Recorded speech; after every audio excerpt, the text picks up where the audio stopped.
মানকাছাৰত অবৈধ ইটা ভাটাৰ বিৰুদ্ধে জিলা ছাত্ৰ সন্থাৰ সংবাদমেল অবৈধ ইটা ভাটা উচ্ছেদৰ বাবে 24 ঘণ্টাৰ সময়সীমা বান্ধি দিলে ছাত্ৰ সন্থাই দক্ষিণ শালমৰা মানকাছাৰত 2 শতাধিক অবৈধ ইটা ভাটা চলি থকাৰ অভিযোগ জিলা ছাত্ৰ সন্থাৰ ইটা ভাটাত শিশু শ্ৰমিক নিয়োগৰ লগতে সমগ্ৰ অঞ্চলৰ পৰিৱেশ প্ৰদূষিত হোৱাৰ অভিযোগ জিলা ছাত্ৰ সন্থাৰ 24 ঘণ্টাৰ ভিতৰত অবৈধ ইটা ভাটাৰ বিৰুদ্ধে ব্যৱস্থা গ্ৰহণৰ দাবীৰে জিলা আয়ুক্তক স্মাৰক পত্ৰ প্ৰদান ছাত্ৰ সন্থাৰ জিলাখনৰ বিভিন্ন ঠাইত 200ৰো অধিক অবৈধ ইটা ভাটা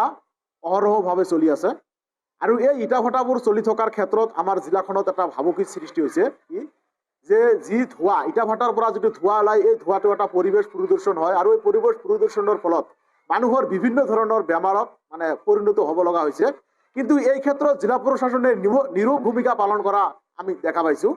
এটা কথা কি অবৈধ ইটা ভাটা নথিপত্ৰ নথকাকৈ কেনেকৈ চলাব পাৰে এই ক্ষেত্ৰত কিন্তু জিলা প্ৰশাসন সকলো সময়তে কটকটীয়া থাকিব লাগিছিল কিন্তু দেখা গৈছে যে এই ক্ষেত্ৰত জিলা প্ৰশাসনে নীৰৱ ভূমিকা পালন কৰিছে আৰু বিশেষকৈ এটা কথা কি যে অবৈধ ইটা ভাটাবোৰত আজিৰ দিনত শিশু শ্ৰমিকৰ জৰিয়তে তেখেতসকলে কাম কৰি আছে এইটো এটা অপৰাধ আইনগতভাৱে এটা অপৰাধ গতিকে আমি এটা কথা স্পষ্টভাৱে